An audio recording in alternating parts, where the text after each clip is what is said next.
Amados hermanos, en esa fe que nos une en nuestro divino Maestro y Bienhechor, Cristo Jesús, paz a vosotros, hermanos. Pónganse cómodos, les agradezco, como siempre, hermanos, muchas gracias. Bien, hermanos, pues en esta ocasión vamos a seguir con la temática que hemos estado tratando durante todos estos días. Y pues siempre son temas muy interesantes. Interesantes porque pues resulta, hermanos, de que en nuestra sociedad pues hay muchos criterios con respecto a todos los temas. Cada tema bíblico que tratamos tiene una interpretación muy particular para un movimiento religioso y es diferente para otro movimiento religioso. Y llega el momento en donde al paso de tantos años hay tanta información que luego resulta bastante complicado saber quién tiene la verdad bíblica, la verdad doctrinal. Todas parecen razonables, todas tienen sentido, tienen cierta lógica, gozan de cierta reputación, pero no todas son la verdad. Y entonces estamos en una situación interesante porque ahora resulta de que tenemos que clarificar los temas que estamos tratando para que lleguemos a soluciones que nos den resultados. Estos temas tienen mucho peligro. Siempre vamos a encontrar argumentos a favor y argumentos en contra. Hemos estado tratando temas de familia, temas de matrimonio, y hay sentencias tanto para quienes predican en un sentido, como hay consecuencias y sentencias para quienes predican en el sentido opuesto.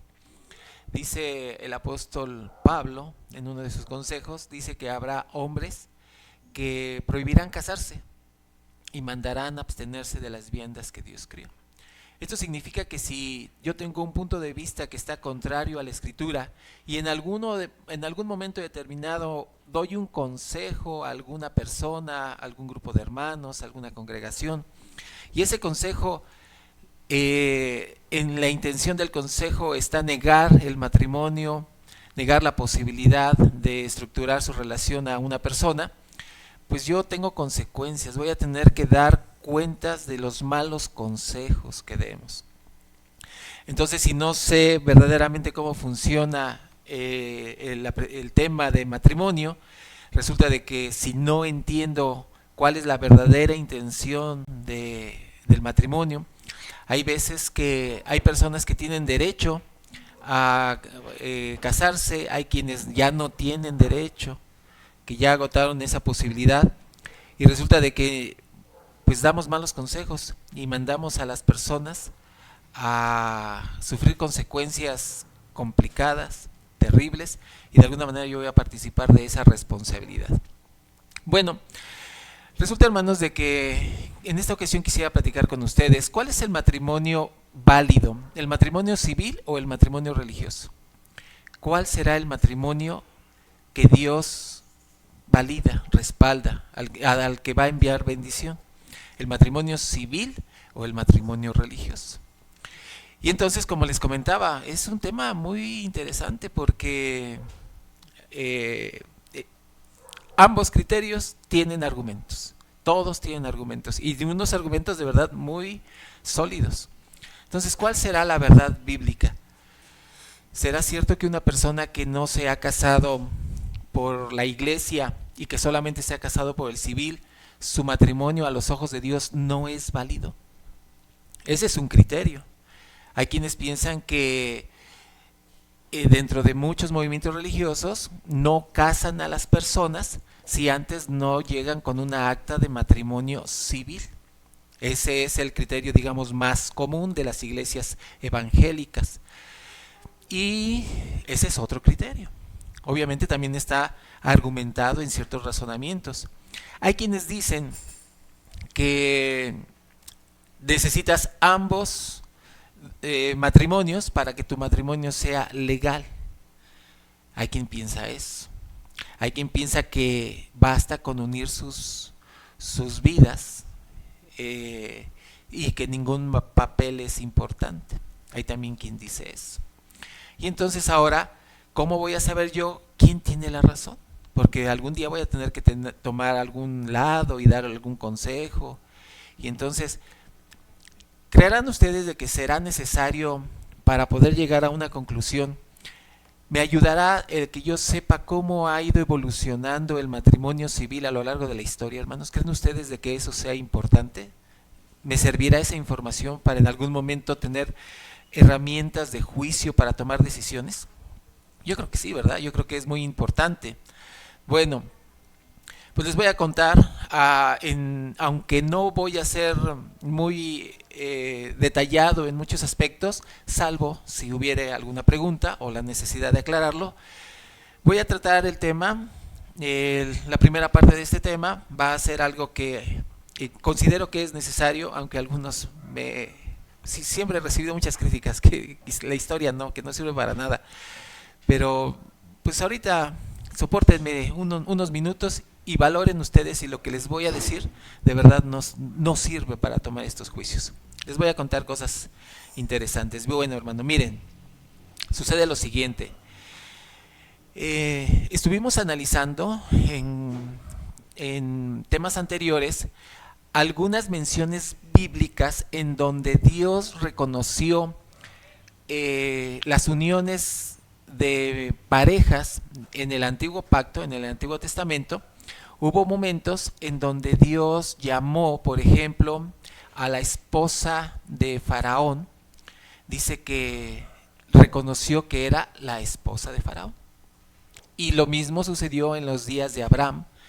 Con el Señor menciona y reconoce que aquellas familias que se habían conformado eran familias que estaban legalmente constituidas porque el Señor reconoce esos matrimonios. Resulta de que hicimos un pequeño recorrido. Va a llegar el día en donde hagamos un resumen y volveremos a tomar los textos. Ahorita solamente hago la mención de lo que ya hemos considerado. Bueno, resulta de que entonces llegamos a los días del primer siglo, los días del Mesías. En los días del primer siglo hay historias muy interesantes. ¿Se acuerdan ustedes de quién fue Flavio Josefo?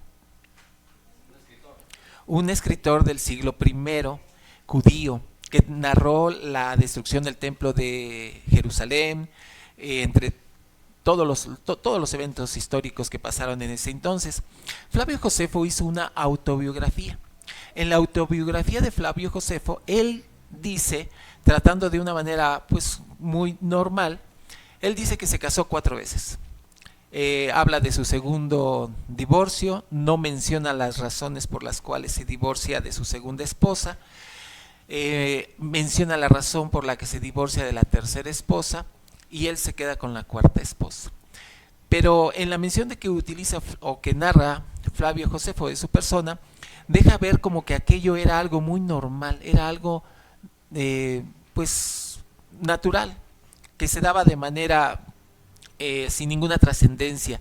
Y esto es lo que nos refleja es que efectivamente en los días de este escritor, que es el primer siglo, que son los años posteriores, inmediatamente después de que el Mesías hizo presencia en Israel, pues ya sabemos que era la visión normal, ¿no? La visión recurrente.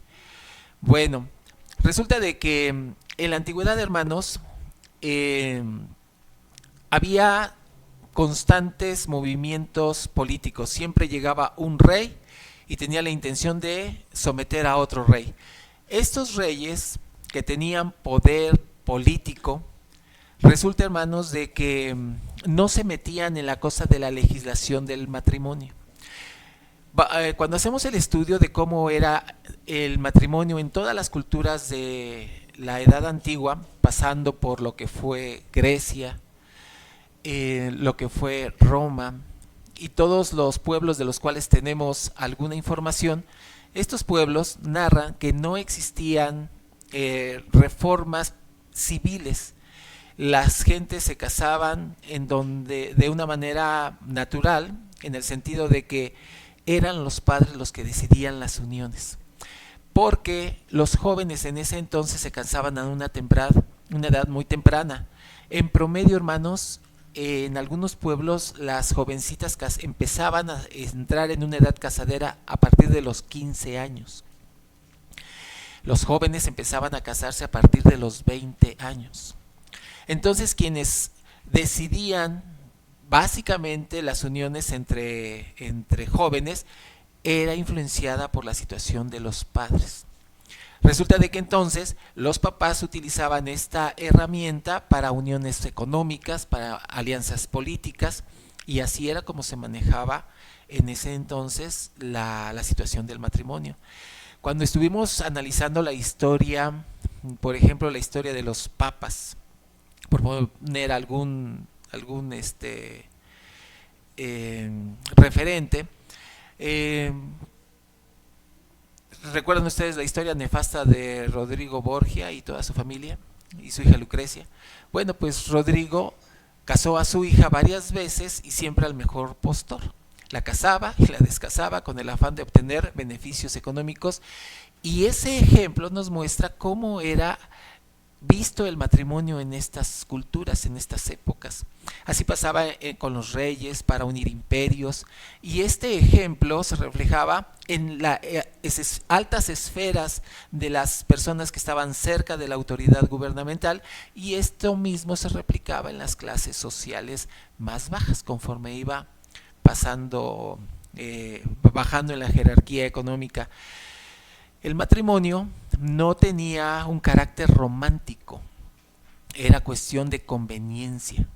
Por eso es que se justificaba el que los hombres tuvieran otra esposa, porque cuando pasaban cierta edad, el hombre se llegaba muchas de las veces a enamorar de otra mujer que no era su esposa, y por eso se permitía el concubinato.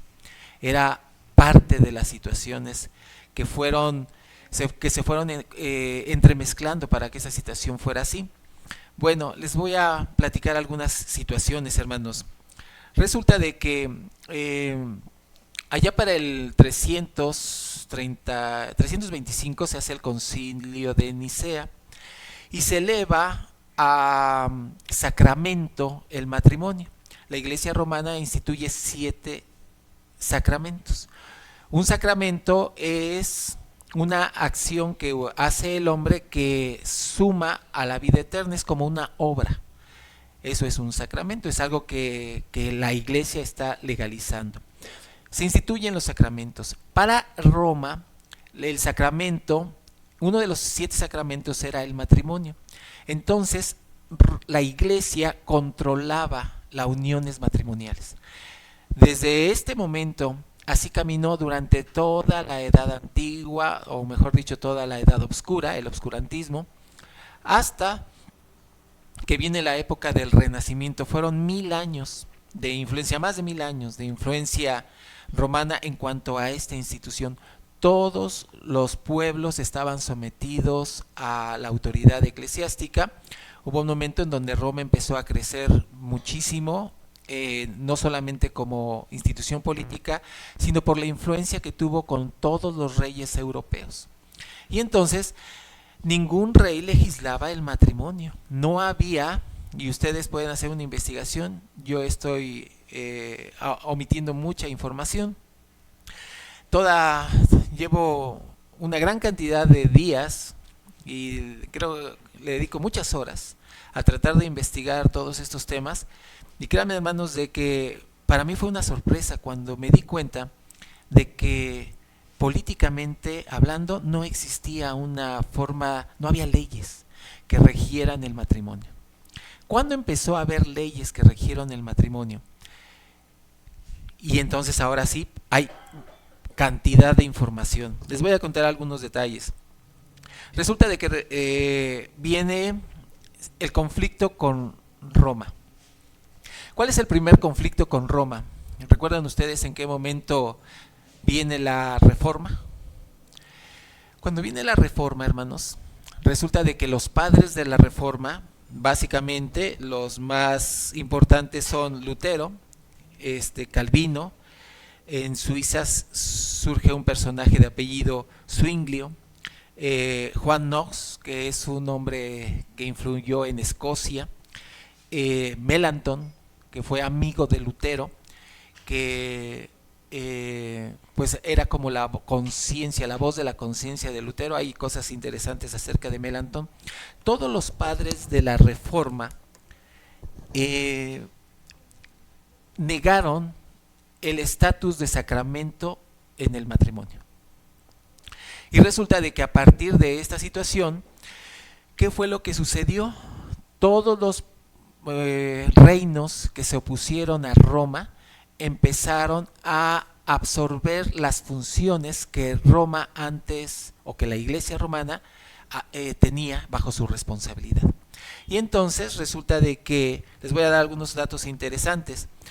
La ley del matrimonio civil en Francia surge en 1792. ¿Y qué fecha es esta? Bueno, un año después de que inicia la revolución en Francia. Por esta razón es de que una vez de que hay un rompimiento entre el poder político y la iglesia tenía pues muchas responsabilidades.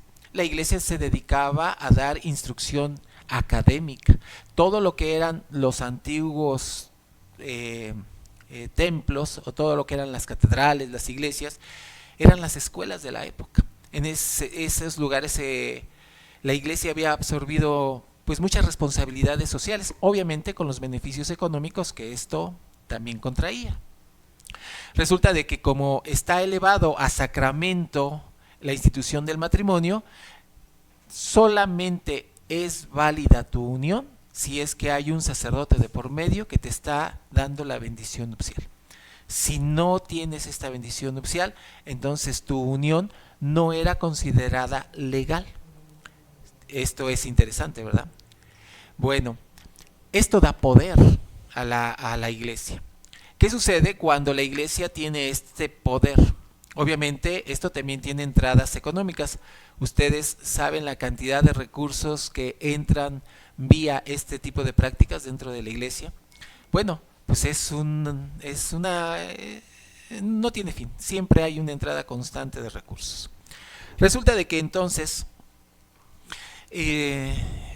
vienen las inconformidades, surge la revolución, cae la monarquía. La monarquía había siempre sido avalada por la iglesia. Resulta de que la iglesia había vendido la idea al pueblo de que los reyes eran impuestos por la divinidad. Y entonces por eso es que los monarcas consideraban que era legítima su corona, porque la iglesia respaldaba esta imposición. Y entonces esta era básicamente la situación. Resulta de que entonces el imperio o cada gobierno, al ser respaldados por la iglesia, no podía competir con las funciones que la iglesia ya tenía bajo su jurisdicción. Pero ¿qué sucede cuando empiezan las revoluciones? Coincidentemente le voy a leer ahorita un listado de países y unas fechas, y ahorita les digo todos estos que tienen en común. Francia, 1792, se da la ley del matrimonio civil. ¿Saben en qué momento se dio la ley del matrimonio civil en Estados Unidos? 1830.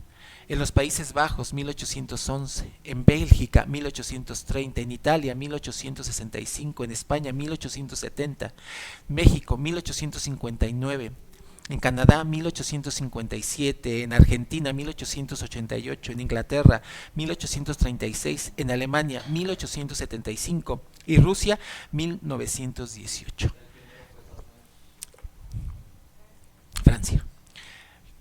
Aquí hay un detalle súper interesante. Ahorita les explico ese detalle que notó mi hermano Aarón. ¿Qué fue lo que sucedió? Después de que hubo movimientos revolucionarios en cada país, siempre que hay la lucha entre el Estado y la Iglesia, cuando la Iglesia pierde, es el Estado el que asume las responsabilidades de la Iglesia. Y la Iglesia, que tenía las responsabilidades tanto de educación como de registro de matrimonios, registros de defunciones, todo lo que la iglesia hacía, En el momento en que el Estado desconoce a la Iglesia, ahora el que tiene que asumir todo lo que la Iglesia hacía es el Estado, para que se haga legal. Y este ejemplo, cuando analizamos la historia de nuestro país, lo que sucedió en México, si ustedes recuerdan, viene del 1521, viene la época en México es la colonia, lo que se conoce también como el virreinato. Y resulta de que hay 300 años de influencia de la corona española en México. Dura 300 años el virreinato. Viene la independencia. De la independencia, todavía la Iglesia, a pesar de que éramos una nación independiente, tenía tanto arraigo la Iglesia Católica que siguió fungiendo como la legisladora de los matrimonios. Eso obviamente le confería muchísimo poder. Llegó el momento en donde la Iglesia siempre estuvo haciendo contrapeso y apoyando políticamente a todos los enemigos de los independientes. En este caso, la Iglesia siempre ha estado del lado de los conservadores, nunca ha estado del lado de los que buscan las reformas. Bueno, resulta de que finalmente llega el momento de presidente Juárez y entonces inician una guerra que dio por consecuencia las leyes de reforma. ¿En qué momento se dieron las leyes de reforma en México, hermanos? 1859. ¿Y qué es lo que sucedió? Don Benito Juárez enfrenta a la Iglesia, desconoce toda la influencia que la Iglesia tiene en este país. ¿Y qué es lo que tiene que hacer ahora? La Iglesia antes se encargaba de la educación. ¿A partir de en qué momento el Estado asume la responsabilidad de educar a la nación mexicana? Coincidentemente en las leyes de reforma. Porque todo lo que hacía la Iglesia, el registro de defunciones, todas las funciones de la Iglesia, el Estado las desconoce y las asume como su responsabilidad. Y esto que pasó en México, así tal cual, pasó en Francia y pasó en todos los países que les mencioné, de los cuales ustedes hagan su investigación. Y se van a percatar, hoy con las herramientas de tecnología que tenemos es muy fácil. Y empiecen a hacer una investigación de en qué momento surgen las leyes que empiezan a legislar el matrimonio civil en el país que ustedes quieran. Y todos los registros que les acabo de mencionar los corroboré en varias fuentes porque no quise equivocarme en ninguna de estas fechas y de esta parte, y lo busqué en varias fuentes. Bueno, pues resulta de que todas estas fuentes me corroboraron que efectivamente, después de que la Iglesia o el Estado rompía con la Iglesia, en ese momento se empezaba a legitimar o a institucionalizar de manera secular los registros matrimoniales. Pero ahora aquí hay un peligro, hay una cosa muy interesante. El Estado legisla el matrimonio, pero no toma en cuenta todas las implicaciones del matrimonio. Ojo, fíjense bien lo que estoy diciendo. Para el Estado lo único que importa es que el marido provea económicamente. ¿Qué otra cosa le debería de interesar al Estado? Los derechos de propiedad, derechos de herencia, los nombres, el apellido, todo lo que tiene que ver con lo material, si ustedes se percatan. Pero la Biblia dice que hay otras obligaciones que el hombre asume en el momento del matrimonio, pero el Estado no se puede meter en esas, porque la Iglesia, no estoy hablando en Roma, sino la palabra de Dios dice que cuando un hombre toma en matrimonio a una mujer, además se compromete a educar a los hijos, se compromete a defender a su esposa, a dar su vida por ella. ¿Sí ven lo que implica el matrimonio bíblico? Pero el Estado no puede obligar al hombre a que cumpla con estas obligaciones. Esto significa que empieza a crecer el Estado desconoce la autoridad de la Iglesia, instituye normas, pero no puede imponer aquellos aspectos espirituales que la Iglesia sí podía imponer. Y entonces eso hace que a la siguiente generación de gente que nace y que ven una visión del matrimonio, no se les obligue a que asuman las responsabilidades espirituales que la Iglesia sí comprometía. El Estado no te puede obligar a que des tu vida por ella, por ejemplo. Desconoce la divinidad. Y en la Iglesia, desde el punto de vista bíblico, el Señor dice que en un matrimonio santo siempre debe de existir el temor de Dios, que debe de haber una cabeza para el hombre, que es Cristo. Pero el Estado, al desconocer a la Iglesia, entonces empieza a institucionalizar un matrimonio alejado de Cristo. Y si un matrimonio no tiene a Cristo, entonces se empieza a relajar la fuerza de las verdaderas obligaciones del matrimonio. Esto tiene mucho sentido, ¿verdad? Entonces, por eso es que cuando hacemos todo este análisis, podemos llegar a conclusiones muy interesantes. Un matrimonio, desde el punto de vista bíblico, tiene varias implicaciones y obligaciones que las leyes civiles no contemplan. Por eso es que los matrimonios en esta circunstancia cada día se hacen más débiles y empiezan a tener menos responsabilidades para el hombre. Estas responsabilidades, al el hombre empezar a desconocer sus responsabilidades, empieza a haber un hueco en la familia y ese hueco lo empieza a llenar la mujer. Y por eso hay una realidad en el surgimiento de un feminismo, porque el feminismo empezó a cubrir aquellos huecos que los hombres empezaron a dejar. Se percatan de las implicaciones que puede llegar a tener una mala visión de una institución o una legislación mal administrada, que no prevea todas las situaciones o las consecuencias que implica una legislación implica muchísimas consecuencias y trascendencias y muchas responsabilidades. Bueno, entonces, si ustedes se percatan, a partir de que empezó a haber movimientos revolucionarios y conflictos entre Iglesia y Estado, la Iglesia obviamente nunca terminó diciendo, bueno, pues voy a dejar de predicar que el matrimonio es un sacramento. ¿Qué fue lo que dijo la Iglesia? La Iglesia en su momento dijo, sigue el sacramento vigente, sigue el matrimonio vigente. Oye, pero que el Estado ya no te reconoce. Yo no reconozco al Estado. Y entonces la sociedad empezó a tener que tener dos matrimonios. Un matrimonio que fuera legal ante la Iglesia y un matrimonio que fuera legal ante el Estado. Entendemos la lógica por qué surgieron dos matrimonios. Porque no se ponían de acuerdo.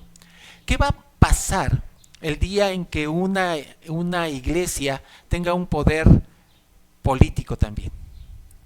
¿Qué va a pasar el día que una iglesia también vuelva a tener el poder político? ¿Cuántos matrimonios va a haber entonces? Uno solo. Porque no va a haber otra autoridad. ¿Qué va a pasar si llegara a haber otra autoridad, una tercera autoridad que se viniera a contraponer?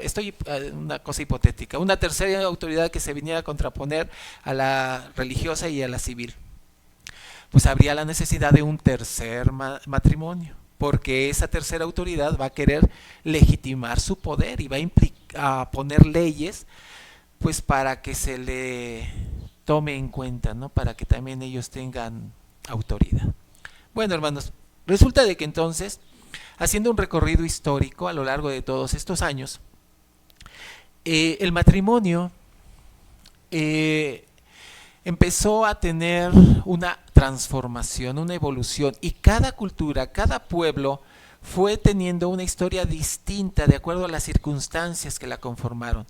Por ponerles algunos ejemplos, en México la iglesia tuvo un pleito muy fuerte con el Estado. La iglesia nunca se conformó. Llegó el momento en donde estuvo siempre influyendo, influyendo. ¿Recuerdan ustedes de la guerra cristera que todavía recordamos de, de recién aquí en México? Pues es porque la iglesia nunca se sometió, nunca estuvo de acuerdo y siempre estuvo tratando de infiltrarse en las esferas de poder para de alguna forma menoscabar la autoridad. Aunque eso sería platicar de otra cosa, lo que me interesa es que quede claro en la visión que las razones por las cuales se han institucionalizado dos legislaciones matrimoniales han tenido que ver siempre por situaciones políticas al margen de lo que dice la palabra de Dios. Ahora, siguiente punto. Cuando la iglesia católica en el concilio en el primer concilio desde Constantino institucionalizan el matrimonio y lo elevan al nivel de ¿qué les dije? Sacramento. Sacramento. Sería interesante saber por qué institucionalizaron y subieron a nivel de sacramento el matrimonio. Ahí hay respuestas. ¿Sería legal? ¿Sería legal? Porque antes de que eso pasara, la gente se casaba de una manera diferente. ¿Cómo se casaba la gente antiguamente? ¿Se acuerdan cuando estuvimos leyendo, vamos ahora sí al Nuevo Testamento, porque todo esto creo que va a ser bastante interesante? Vamos a ver, hermanos, lo que dice Primera de Corintios capítulo 7. Este texto lo voy a leer en la Nueva Versión Internacional. Fíjense lo que dice Primera de Corintios capítulo 7. Fíjense lo interesante de este pasaje. Lo voy a leer en la Nueva Versión Internacional porque la traducción, desde mi punto de vista, es más clara en este sentido. Dice así, verso 1 en adelante. Paso ahora a los asuntos que me plantearon por escrito. Es mejor no tener relaciones sexuales, pero en vista de tanta inmoralidad, cada hombre debe tener su propia esposa y cada mujer su propio esposo. Según esta traducción, como menciona tanto al hombre como a la mujer, como marido, como esposo o como mujer y hombre. Aquí ¿qué título les dio en la versión que yo estoy utilizando? Esposo y esposa. ¿Esto es diferente a la traducción que tenemos en Reina Valera o es lo mismo? Es lo mismo, ¿verdad? Porque aquí le está diciendo el apóstol Pablo, cada uno tenga su propio marido, o cada una tenga su propio marido y cada uno tenga su propia mujer. La pregunta es, aquí el apóstol Pablo está diciendo entre líneas que estas uniones eran legales. Sí, ¿verdad? O estaban en fornicación, porque nada más habría dos opciones. Pero aquí le dice, no, cada quien tenga su propio. Está diciendo, este es tu esposo, esta es tu esposa. Es legal. Por eso la traducción que utilizo me pone la palabra correcta, que es esposo y esposa. Ahora, aclarando el punto, fíjense lo que sigue diciendo. Dice así, verso 3. El hombre debe cumplir su deber conyugal con su esposa, e igual la mujer con su esposo. La mujer ya no tiene derecho sobre su propio cuerpo, sino su esposo. También el hombre tiene derecho sobre su propio cuerpo, sino su esposa. No se niegue el uno al otro, a no ser de común acuerdo solo por un tiempo para dedicarse a la oración. No tarden en volver a unirse nuevamente, de lo contrario pueden caer en tentación de Satanás por falta de dominio propio. Dice verso 10. A los casados doy la siguiente orden. no yo sino el Señor, que la mujer no se separe de su esposo. Sin embargo, si se separa, que no se vuelva a casar. De lo contrario, que se reconcilie con su esposo. Asimismo, que el hombre no se divorcie de su esposa. A los demás digo yo, bueno, etcétera. ¿Qué es lo que me queda claro en esta narración? El apóstol San Pablo está reconociendo que toda la iglesia de Corinto estaban en uniones legales. ¿Están de acuerdo en esta parte? Él no les está diciendo que están en fornicación, les está diciendo que están en uniones legales. ¿Por qué es interesante este punto? Es interesante porque yo tengo ahora que ir a estudiar la historia de estos pueblos para saber cómo era la unión matrimonial en esta época con esta gente. Y entonces si yo caigo en la conclusión de que esas uniones carecían de una normativa civil y carecían de una normativa religiosa. Vamos a poner el siguiente ejemplo. Vamos a suponer que estas personas se casaron religiosamente. ¿Ante quién se casaron? Si es que existía el matrimonio religioso. Adelante. Sería como en la actualidad, hermano, lo que son los usos y costumbres. Sí, muy bien. ¿Le puede pasar a mi hermano un micrófono, por favor? Es que es interesante eso de usos y costumbres. Todos estos detalles son importantes. Gracias. Como en la actualidad se considera lo que es usos y costumbres cuando el Estado no tiene injerencia en esas comunidades. Muy bien. Es el mismo pueblo, la misma comunidad la que rige sus formas morales de poderse conducir. No sé si por ahí va bien. Sí, de hecho, aquí hay una situación, le agradezco mucho, hermano. Fíjense que les cuento una experiencia, yo no la viví, me la contaron, pero quien me la contó fue un hermano de la iglesia a la que pertenecemos. Este hermano me contaba que cuando él era muy joven, a él le tocó abrir misión en la Huasteca hidalguense. Este hermano que fue a abrir misión llevaba el evangelio, llegaba en la doctrina, llegaba a lugares en donde el idioma que hablaban, ustedes saben que en la Huasteca se habla el otomí. Bueno, hablaban este dialecto, el hermano era bilingüe y entonces él tuvo la posibilidad de llevar el evangelio a su comunidad. En esos lugares, me cuenta, mira hermano, en ese lugar hacíamos 6 horas a pie para llegar a la comunidad, alejados completamente de toda la influencia del gobierno. No teníamos agua potable, no teníamos absolutamente nada. Ellas son comunidades completamente marginadas. Esto que les estoy contando, a mí me lo contaron hace 40 y tantos años. Este hermano ya es anciano, o ya era grande en ese momento, no sé a qué edad vivió él eso, pero de esto ya tiene 50 años.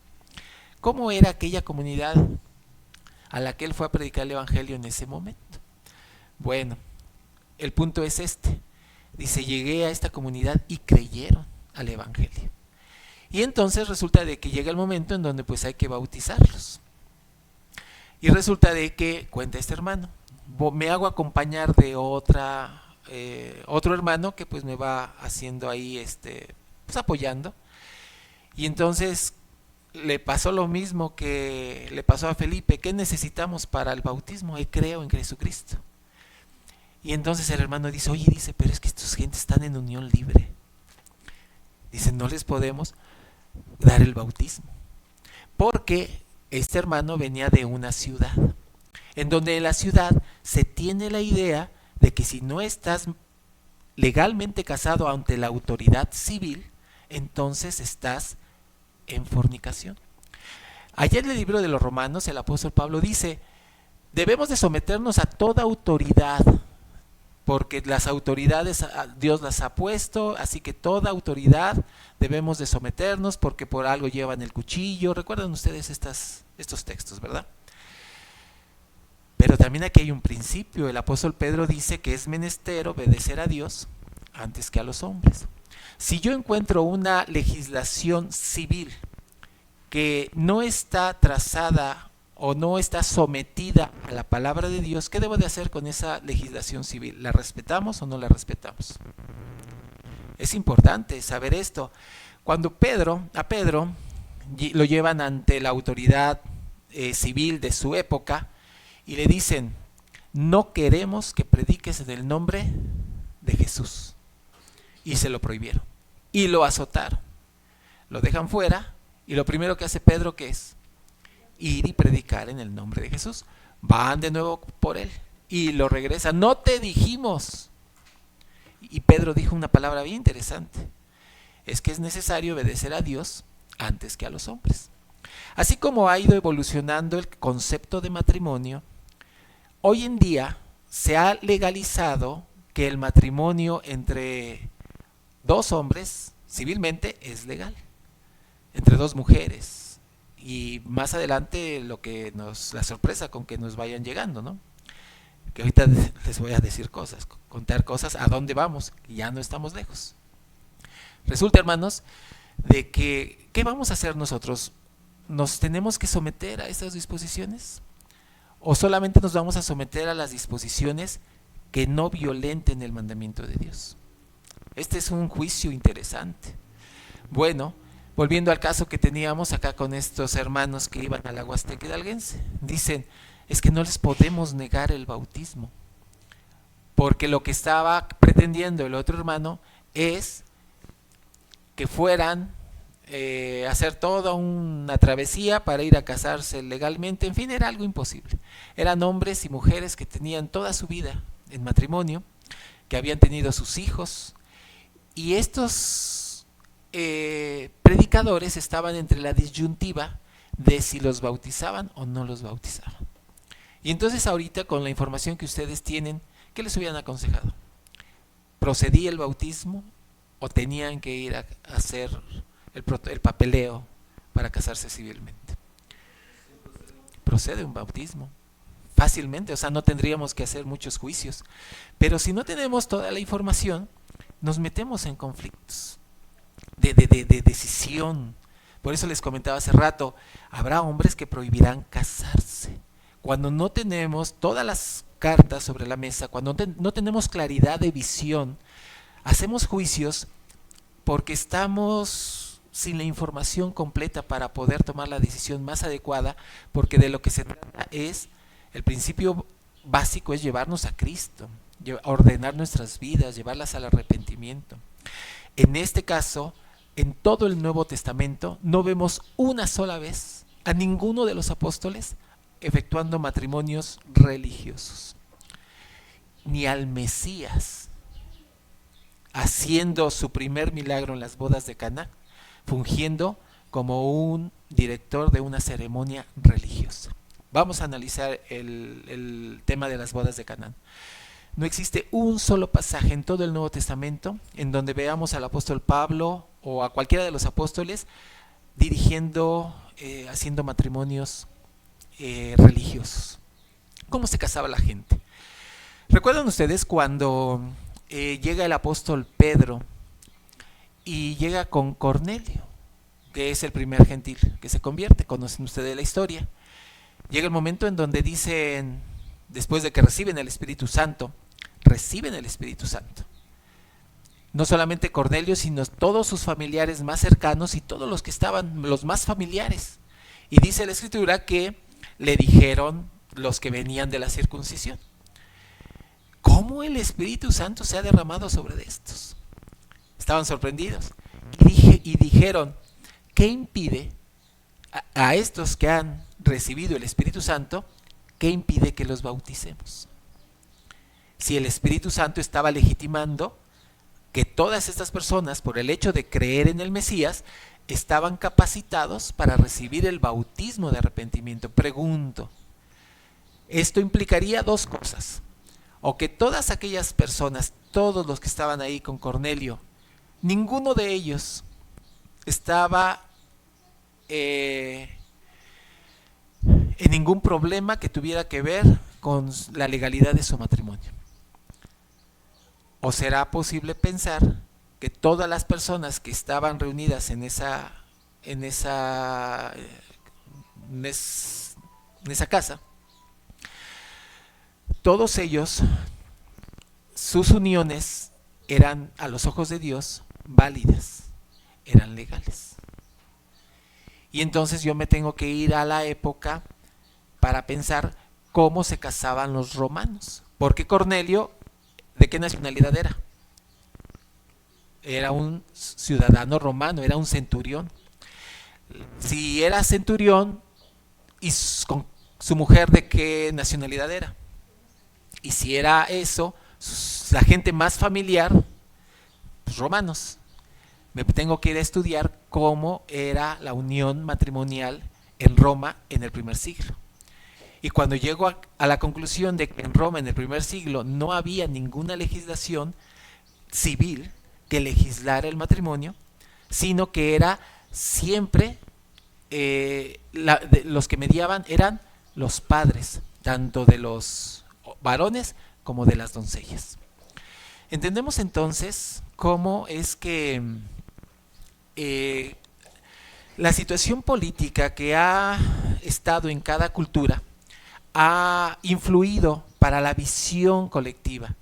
Por eso es que hoy en día, hoy tenemos otros problemas que vienen con todas esas implicaciones, hermanos. Miren, ¿qué sucede cuando Dios estipula un matrimonio?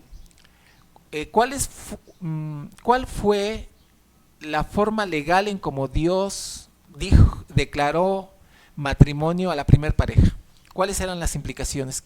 ¿A qué estaban obligados? Primero dijo, hombre y mujer. Fíjense todo lo que pasa,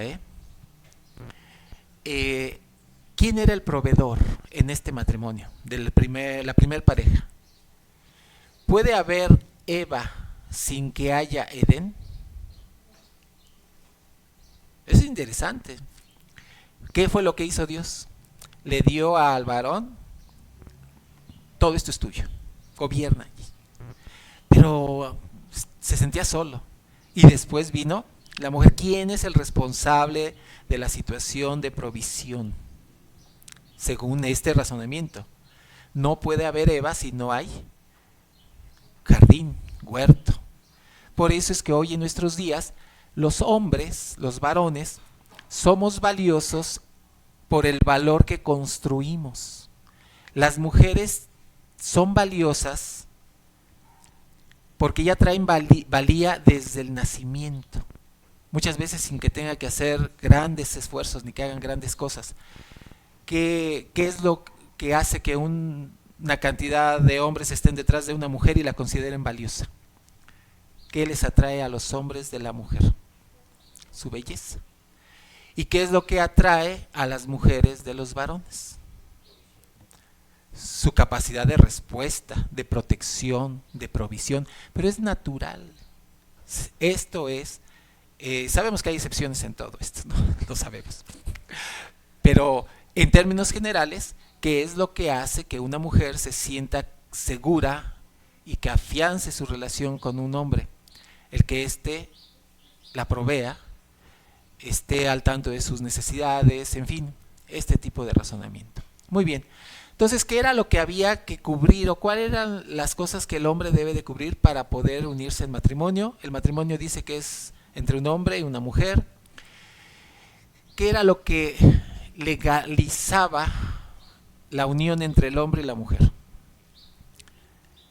¿Qué es lo que hace que un matrimonio se consume? Que sean una sola carne.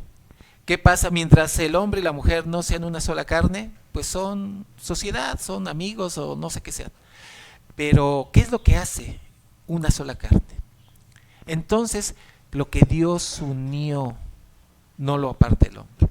Cuando hacemos un recorrido bíblico a lo largo de todo el Génesis, nos damos cuenta de que siempre estos tres elementos debe de haber la intención del hombre de tomar a una mujer para siempre, de vivir con ella todo el tiempo, de ser su esposo y llamarla su esposa. O sea, él la toma como su mujer para siempre. Cuando un hombre tiene intimidad con una mujer, pero no tiene la intención de hacerla su esposa, o sea, de proveerla, de estar con ella siempre, de tener hijos, familia, cuando no tiene esa intención, ¿cómo se llama esa unión? Fornicación. Entonces, La Biblia nos dice cuál es el matrimonio legal. Cuando el hombre hace un pacto, cuando se somete a la autoridad y dice, Señor, esta mujer para siempre, para toda la vida. Este es un matrimonio. Hoy en día el matrimonio civil, dentro de sus cláusulas, hay varias situaciones. Hoy se prevé qué va a pasar si no nos entendemos, fulano y fulana. Pues nos divorciamos, bueno, y entonces, previendo eso, pues ¿cómo nos casamos? ¿Bajo qué régimen económico? Pues para lo más fácil, bienes separados. ¿Casarse por bienes separados es una predisposición a que ese matrimonio sea para siempre? No, ¿verdad? Entonces, fíjense los peligros. Una mala legislación, lejos de hacer sociedades sólidas, hace sociedades que se fragmenten con mucha facilidad. Si yo quito la esencia espiritual del matrimonio, si quito a Cristo del matrimonio, si quito al hombre que tenga una responsabilidad, que dar cuentas a su señor de su esposa, entonces aquí tenemos problemas. Por eso es que la legislación civil, alejada de la influencia espiritual del texto bíblico, hace que el matrimonio pierda fuerza, legalidad o legitimidad. ¿Entendemos esta lógica? Tiene mucho sentido. Por esa razón es de que lo que hizo Roma fue primero usurpar una autoridad una autoridad que Dios no le había conferido. La institucionalizó a nivel de sacramento, que tampoco tiene legitimidad, porque según Roma, el matrimonio o un sacramento, los sacramentos son para ganar obras, porque según la teología católica, la salvación es por obras. Entonces en su teología ponen sacramentos y entonces legitiman las obras. Ya no es tanto la fe. ¿Qué pasó después? Así se mantuvo durante 1000 años. Llegó Lutero, Zwingli, Calvino y todos estos padres de la Reforma, al romper con Roma, desconocieron el valor de sacramento del matrimonio. Para todos los padres de la Reforma, para todos, hice la investigación, es muchísima información, no los quiero atiborrar de datos, pero ustedes solo les doy la conclusión. Todos los padres de la Reforma dijeron que el matrimonio válido era el que se registraba ante el Estado. Y de allí, de ese criterio, del que todas las iglesias que vienen de la Reforma, las iglesias protestantes, todas las iglesias aceptan que el único matrimonio legal ante los ojos de Dios es el matrimonio civil. Todas las iglesias protestantes, todos los que vienen de la Reforma, incluyendo las iglesias de las cuales nosotros venimos, de las iglesias israelitas. Si ustedes llegan con un pastor de una iglesia israelita y le dicen, hermano, ¿nos queremos casar? ¿Cómo no? Claro que sí. Pero antes me llegas con tu matrimonio civil, porque en la teología del ministro está en que si yo te caso y no estás civilmente casado, estás en fornicación. Porque, y entonces no te puedo dar el bautismo, en fin, entienden todo el mecanismo complicado de una mala interpretación teológica. Y entonces, por esa razón, es de que desde los padres de la Reforma viene la visión teológica para todas las iglesias protestantes de que el único matrimonio es suficiente con que te cases por lo civil. Pero cuando tú vas al matrimonio civil, en el matrimonio civil no te obligan a que veas a tu esposa con las implicaciones espirituales de provisión toda la vida, de que Cristo esté dentro de tu familia, de que tú seas el sacerdote de tu casa. No te lo enseñan, ni te lo exigen, ni te lo dan. Y incluso las leyes y los artículos y las excepciones y los convenios matrimoniales que se hacen están alejados o previendo las posibles rupturas. Y entonces ustedes se percatan, si un matrimonio entre un hombre y una mujer no tiene el espíritu de la ley del matrimonio bíblico, que es el que el hombre vea a su esposa para siempre, para proveerla, protegerla para toda la vida. Si no tiene ese ingrediente, va a tener problemas cuando esté parado en el tribunal de Cristo el tal hombre. Sí, pero se dan cuenta de todo. ¿Creen ustedes de que tiene algo de importancia el saber todo este aspecto histórico? Es muy interesante, porque ahora cuando vayamos a los aspectos bíblicos, todo va a caer por su propia lógica, en su propio razonamiento. Pues bien, hermanos, pues ha llegado el tiempo de finalizar. Hasta aquí, ¿alguna pregunta, algo que quieran comentar al respecto?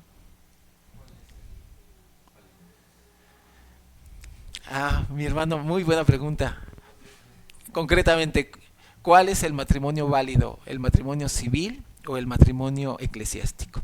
En concreto, el matrimonio válido, o sea, el matrimonio que a los ojos de Dios es válido, es cuando tanto el hombre y la mujer hacen una sola carne y se llaman esposos.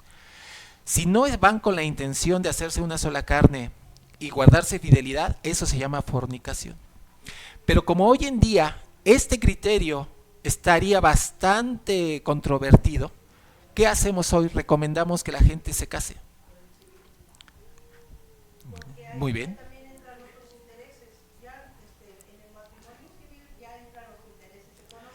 Sí, así, Fíjense ustedes de que el interés económico siempre está presente en la vida de las personas. En la antigüedad, en el pueblo judío, había un contrato económico que se llamaba la ketubá. Este contrato económico decía todas las obligaciones a las cuales el esposo está obligado antes de que se uniera el hombre y la mujer, llegaban a un acuerdo. Bueno, todo eso quedaba por escrito. Si hoy en día un hombre verdaderamente ama a una mujer, no tendría por qué oponerse a poner por escrito sus intenciones de formalizar legal y civilmente. Ahora, si llega el momento del matrimonio y este hombre en ese momento dice: me uno contigo, te quiero para toda la vida, pero ¿qué crees? Fiti y fiti, o sea, 50-50, cada quien con su cada cual. Tú lo tuyo y yo lo mío. ¿Qué tan espiritual es esta decisión en el matrimonio? Es interesante. Imagínense ustedes, llega Sara con Abraham. Sara era copropietaria de todo lo que Abraham tenía. Y Rebeca, y la esposa de Faraón, todas, bíblicamente hablando, cuando un hombre ama a su mujer, todo lo que el hombre lleva y provee es para la esposa y para los hijos. Cuando el hombre lleva ya la intención predeterminada de decir: es que yo tengo mucho y entonces ahora pues previendo mejor matrimonio por bienes separados. Esa decisión, ¿qué refleja en el corazón del hombre? ¿Qué tanta legitimidad, qué egoísmo dicen por acá, en fin, qué tanta virtud reflejaría esa decisión? Tengo una parienta, solo digo una parienta para que no se empiece por ahí a buscar. Tengo una parienta, se casó con otro pariente. Y cuando llegaron al matrimonio, el pariente aquel pues tenía solvencia. Me invitaron, fui al matrimonio civil. Ellos no habían platicado este tema y me di cuenta por la reacción. Llegan y le dice ahí a leer la juez: ¿bajo qué régimen? Y el hombre que se adelanta y dice: separados. La mujer aquella se quedó así como desilusionada, pero voltea el juez y le pregunta a ella. Ella se queda así, lo voltea a ver y eso. Pues ya, o sea, ya estaba ahí, sí, separados. Bueno, fue la boda nupcial, en fin, pasó todo. Y en una ocasión, en una plática, ella me comentó a mí, dice: parece que tenían ciertos problemas entre ellos. Y decía, pero pues ya ves que fulano dice, ya me acordé, un detalle por ahí. Pero esta mujer resulta de que a partir de ese momento fue muy estricta para que todo lo que ella ganaba, pues era para ella. Porque él decía, no, nos casamos por bienes separados.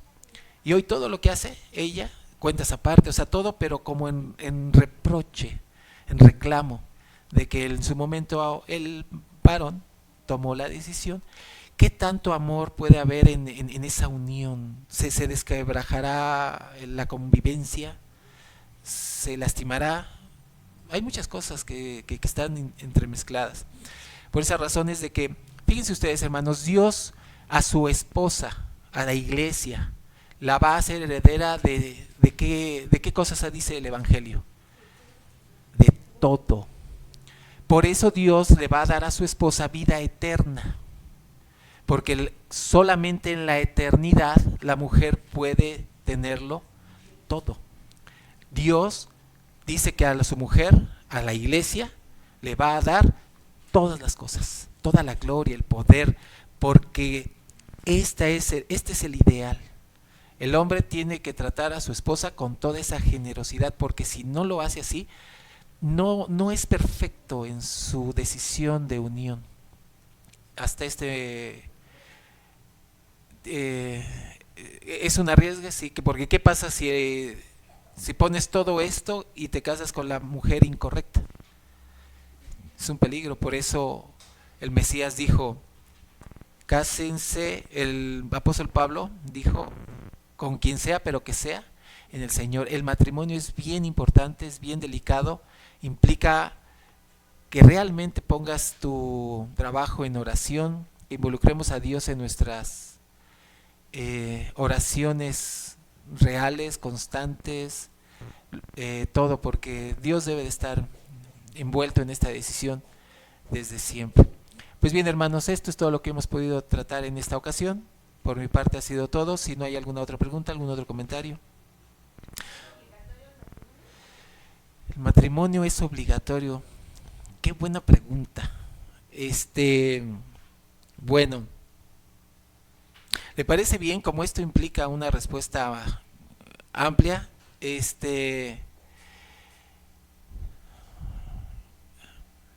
¿la respondemos de una vez o a grandes rasgos? Bíblicamente sí, el matrimonio pero el matrimonio que Dios legisla. Hoy en nuestros días, vamos a poner diferentes casos. Se acercó en una ocasión, ya aquí en esta ciudad, una pareja de personas pues, no muy mayores, pero no se habían casado civilmente. Pero llevaban viviendo pues, toda la vida, y creo que tenían 4 o 5 hijos, los habían como si fueran un matrimonio, pero no se habían casado civilmente. Es que aquí hay algo más, sí, voy a tener que abrir un pequeño paréntesis. Cuando fueron las leyes de reforma, primero la ley del 58 de 1859 formalizó el matrimonio civil, pero todavía con una visión muy católica. Roma o la Iglesia Católica seguía influyendo en la colectividad, en el pensamiento. Vino una reforma a la legislación matrimonial en México en la Constitución del 17. Pero esas modificaciones que se hicieron en la Constitución de 1917 aquí en México todavía seguían teniendo ciertos matices católicos. Por ejemplo, se decía que la mujer tenía que estar sometida al marido. No había todavía esa influencia feminista en estas leyes, sino que vino hasta 1974 en México, cuando se hace una nueva reforma en donde ya se quita de la Constitución o de los reglamentos que regían el matrimonio esas menciones de que la mujer se sometiera al marido, ya se empezó a hablar de individuos, los hijos. En la constitución de don Benito Juárez, de las leyes de reforma, se decía que había dos tipos de hijos: hijos legítimos e hijos naturales. Los hijos naturales eran los que venían de uniones libres, en donde no se había legitimado el matrimonio. En 1917 dijeron, no, es que eso no, perdón, en el 74 dijeron, esto es discriminación. Y entonces empezaron a llamar ya a los hijos sin el apellido de o naturales o legítimos. Ya eran hijos legales por el Estado, porque los hijos no tenían la culpa de nada. ¿A qué quiero llegar? Que la ley se ha ido transformando socialmente al paso de los años, de acuerdo a las necesidades, se ha ido adecuando. Una pregunta: ¿es un delito si la gente se une y no se casa? ¿Es delito? En la legislación mexicana, ¿hay algún delito si eres soltero o si eres casado? No es delito, no es un delito. La ley, previendo que hay matrimonios que no toman la decisión de casarse civilmente, el Estado ha previsto, para protección de esas mujeres, que hay garantías después de 2 años de una unión de unión libre. Ya no se llama unión libre, pasa a nombrarse concubinato. Y el concubinato tiene casi todas las prerrogativas del matrimonio, aunque no se hayan casado.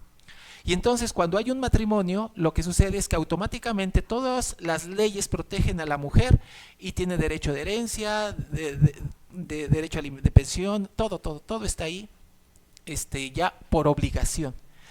Si la pareja no se casa, todo concubinato es todo concubinato es unión libre, y no toda unión libre es concubinato.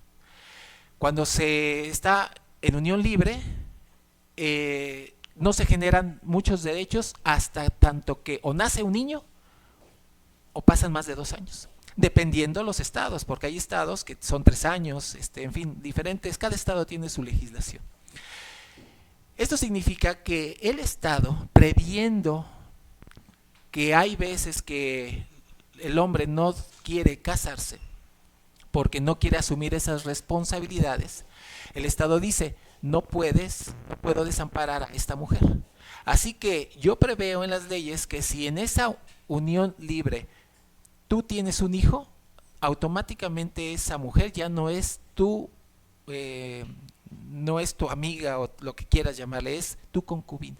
Y por ley de concubinato ahora tiene derecho a estas y a estas y a estas situaciones, tiene derecho a herencia, tiene derecho a muchas cosas. Si llegare a morir el hombre, la mujer lo único que tiene que hacer es comprobar, ya sea por documentos o con testigos, que fue su mujer, y tiene derecho a heredar el patrimonio paterno. En fin, que hoy la legislación ha previsto ese tipo de situaciones en donde el hombre no quiere comprometerse y dice, mejor no me caso, pensando en que el no poner un papel de por medio lo libera de responsabilidades. Y definitivamente no es así. Entonces, ¿qué recomendamos? ¿Que se casen o que no se casen? Que se casen. Que se casen. O sea, sí, vamos a recomendar el matrimonio, aunque nosotros sabemos que ante los ojos de Dios, ese hombre y esa mujer, desde el momento en que tomaron la decisión de ser una sola carne, desde ese momento son consideradas ante los ojos de Dios como un matrimonio. Pero, ¿qué impide que lo legalicen, que lo legitimen? Nada. Ahora, si se casan, yo llego aquí, yo soy el predicador y digo, ya se casaron, no, sí, bueno, no, pero no estás casado ante Dios. Y ante los hombres sí, ante Dios no. ¿Qué se necesita? Que yo te case. Lo mismo que Roma, ¿no? Yo tengo que legitimar tu unión para que ahora sí. Pero aquí ya es otra cosa, hay cosas de autoridad, de poder, de querer influir, cosas económicas, y es otra cosa medio obscura que está ahí detrás. Esas pretensiones de querer legitimar matrimonios que son legítimos, es maldad. Adelante, hermana. Yo creo que lo importante aquí en una unión de una pareja es realmente la intención que tienen al unir sus vidas. Sí. Porque si bien pueden ¿Le podrían estar, proporcionar un micrófono, por favor? Para que... Es importante. yo creo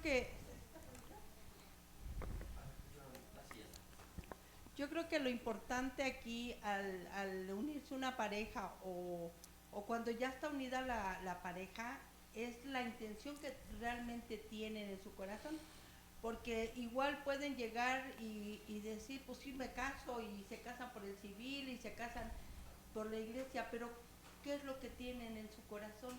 Sí.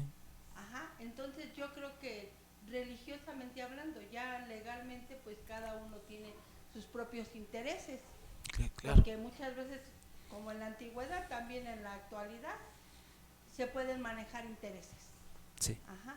Entonces yo creo que para recomendación, como nosotros que conocemos la palabra de Dios, ¿qué podemos recomendar? Primeramente, ¿qué hay en su corazón y con qué intención en su unión matrimonial? Y si ya están unidos, pues igual, que vayan en el Señor. Y si ya están bien casados, como dicen, ahora sí estoy bien casada, ¿Sí? yo creo desde el momento en que unen sus vidas, ya están bien casados. Sí, es correcto. Ajá. Entonces yo pienso que la base primordial para todo esto es con qué intención se une la pareja. ¿Para qué quiero esposo? ¿Para qué quiero esposa? ¿Para qué quiero casarme? ¿Para qué no quiero casarme? Es un algo que a grandes rasgos le podía uno aconsejar, así alguien preguntara, como ahorita la hermana Sara, si es obligatorio casarse, dependiendo Sí, claro. de cómo lo veo yo como obligatorio, porque a lo mejor como obligatorio no, sino por querer, por amor y no por obligación. Muchas gracias, hermana. Le agradezco mucho. Bien, pues aquí sí, ya cuando empezamos al ejemplo, a entrar a cada ejemplo, a cada circunstancia, solo para terminar, conocí a una hermana muy querida. Se unió en unión libre con alguien, con un varón. Resulta de que este hombre no quería casarse, él no creía en eso del matrimonio legal y los papeles, él decía que no era necesario. Esta hermana quería bautizarse, y resulta de que, fíjense lo que pasó, hermanos. Llegaba, oiga hermano, me quiero bautizar. Oiga hermana, pero usted todavía no está casada civilmente. No, pues es que él no quiere. Yo creo que pasaron como casi 30 años. Y la hermana no se bautizaba porque no quería separarse de su cónyuge. Pero él nunca quiso, él no quería. ¿Qué pasó? Un día, después de mucho, le lloró, le dijo, el hombre aquel terminó diciéndole, ¿sabes qué? Yo soy buen esposo, jamás te falta nada, estoy al tanto de nuestros hijos, no te falta nada, en nada te he ofendido, no te he sido infiel. En fin, el hombre era un hombre que cumplía con todo. Le dice, pero yo no creo en esto del matrimonio. Y no se casó. ¿Qué hizo ella? Lo dejó. Se bautizó y ya, nunca pudo, o sea, ya. Interesante situación, ¿no? Así pasó, porque en la iglesia le decían que si no se casaba, estaba en pecado, estaba en fornicación. Imagínense ustedes, o sea, una mala teología trae malos consejos, lo que dijimos al principio. Por eso me interesa qué hubiera sido mejor. Su bautismo de ella no depende de un tercero, porque el bautismo es algo personal, es algo tu relación con la divinidad. Entonces, en fin, así como este ejemplo vamos a tomar muchos otros, hermanos. Por eso lo importante de tratar todos estos temas. Mi deseo es que el Señor les bendiga. Si es que no hay nada más que tratar, pasa a vosotros, hermanos.